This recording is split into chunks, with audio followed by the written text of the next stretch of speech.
मनुष्य को अपनी उन्नति के लिए किस प्रकार से जीवन को आगे बढ़ाना योग्य होता है, इस विषय पर विचार किया जाता है। परमपिता परमात्मा की कृपा से हम सभी आत्माओं को यह मनुष्य का शरीर मिला हुआ है।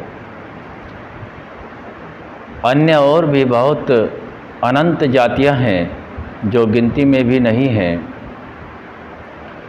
सभी को शरीर मिला हुआ है जिनके अंदर आत्मा विद्यमान है, और सभी शरीरों में सबसे उत्तम जो यह शरीर है, वेद ज्ञान और ऋषियों के ज्ञान के अनुसार विद्वानों से हमें और स्वयं के अनुभव से ज्ञात होता है कि मनुष्य का शरीर सर्वोत्तम शरीर है अन्य शरीरों की तुलना में, क्योंकि यही शरीर परमात्मा की समीपता का दर्शन करा सकता है। अन्य कोई शरीर इतनी शक्ति नहीं रखता जितनी शक्ति मानव शरीर रखता है। इसी विषय में हम सभी यह प्रयत्न करेंगे कि मनुष्य को किस प्रकार से आगे बढ़ना है, क्योंकि अन्य जितने भी शरीर हैं, न जाने कितने शरीरों का ये हम सभी आत्माएं भोग करते हुए मनुष्य शरीर में प्रविष्ट हैं। मनुष्य का काम है मनुष्यपने को जानना, मनन पूर्वक कार्य करना, और मनुष्य के लिए एक विशेष बात यह भी है कि किसी भी प्राणी को जन्म से कोई विशेष ज्ञान नहीं होता। सभी कुछ ज्ञान तो शरीर उत्पन्न होने के उपरांत ही प्राप्त करना होता है।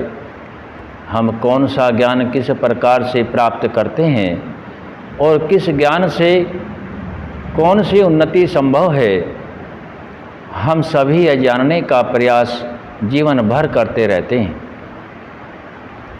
हमारा देश आर्यव्रत देश है, जो ऋषि मुनियों का देश है, और हम सभी अपने ऋषि मुनियों की संतान हैं, आप्त पुरुषों की संतानें हैं।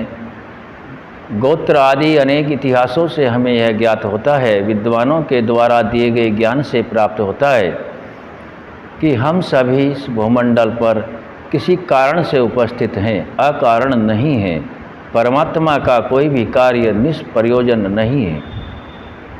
इसीलिए हम सभी को उन आप्त पुरुषों के मार्ग से जितना भी हो सके प्रज्ञान और उत्तम कर्म प्राप्त करना है, और प्राप्त करके उन्नति को प्राप्त होना है।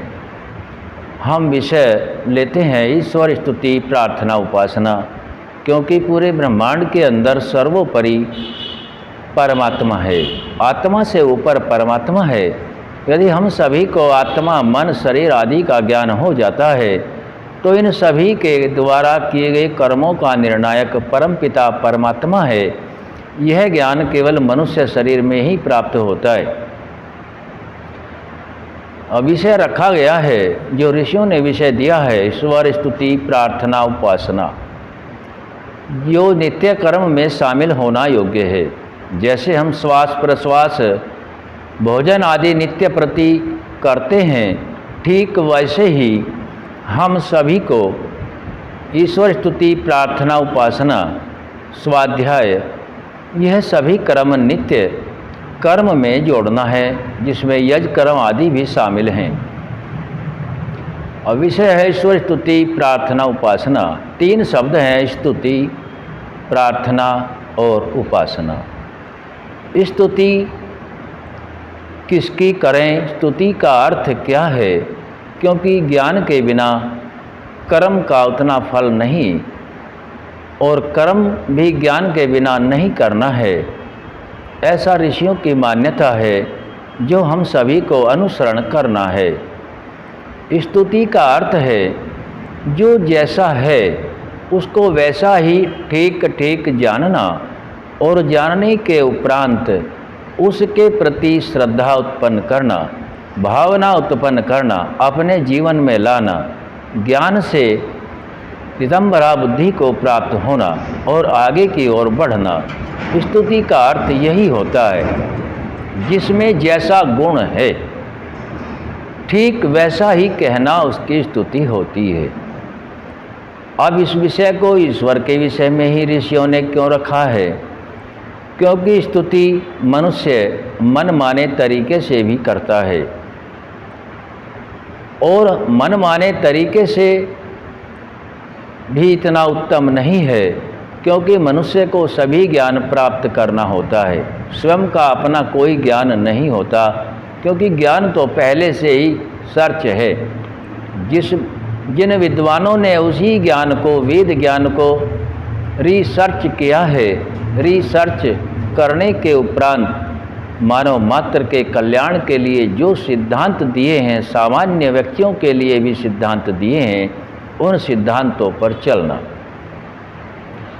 स्तुति अर्थात ईश्वर के बारे में हमें प्रथम ही ज्ञात होना चाहिए कि हम ईश्वर का ध्यान क्यों करें, कैसे करें। स्तुति का अर्थ और विस्तार करते हैं थोड़ा सा। ईश्वर न्यायकारी है, ईश्वर सर्वज्ञ है, परोपकारी है, सर्वोपरि है, सब विद्याओं से युक्त है, वह अनंत है, सर्वाधार, सभी का आधार है, सर्व जगह व्यापक है, सच्चित आनंद स्वरूप है। आदि अनंत गुण जो हम नहीं गिनती में ला सकते कभी भी, ईश्वर में मौजूद हैं। ईश्वर की सत्ता विद्यमान है। संपूर्ण सृष्टि किसी विज्ञान और विधि के अनुसार बनाई गई है। यह सृष्टि स्वयं नहीं बन सकती, क्योंकि पूरी जो सृष्टि देखने में आती है, जहाँ तक हम जड़ पदार्थों को देखते हैं वह जड़ हैं, और जिन जड़ पदार्थों का और आत्मा का संयोग होता है उन्हें चेतन कहते हैं। तो चेतन ही जड़ पदार्थों का उपभोग करता हुआ उस चेतन परम पद को प्राप्त कर सकता है, ऐसा ऋषियों का ज्ञान है।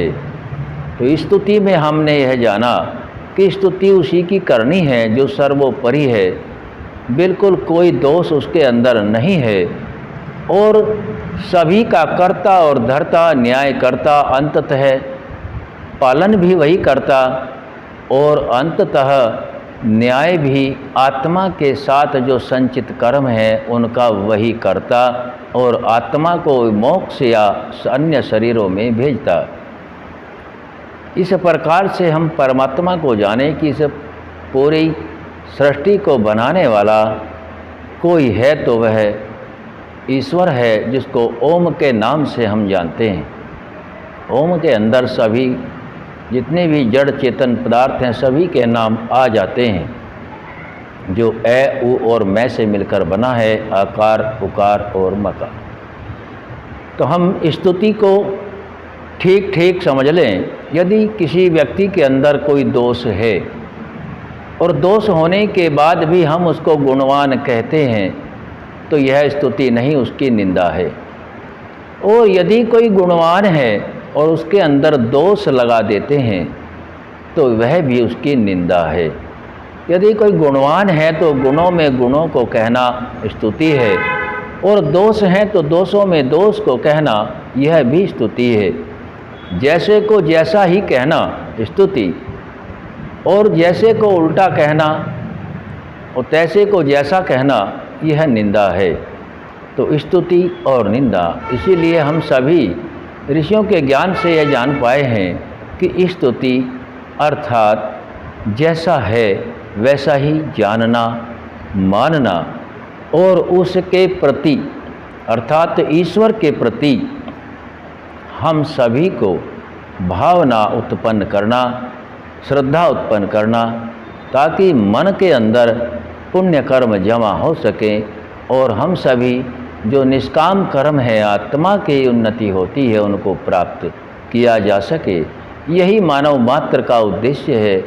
ईश्वर का यही आत्मा को शरीर देने का प्रयोजन है, क्योंकि हम सभी परमात्मा के पुत्रवत संतानें हैं, और कोई भी पिता अपने पुत्र को दुख मैं देखना नहीं चाहता। दुख तो केवल प्राकृतिक जितना भी साधन ऐश्वर्य है इसमें लिप्त होने से होता है, स्वार्थ करने से होता है, लोभ अहंकार आदि दोषों के कारण होता है और इन्हें केवल ज्ञानपूर्वक ही हटाया जा सकता है, अन्य कोई रास्ता नहीं है। आज हमने ईश्वर की स्तुति के विषय में जाना है, आगे प्रार्थना और उपासना का विषय रखा जाएगा। ओम शम।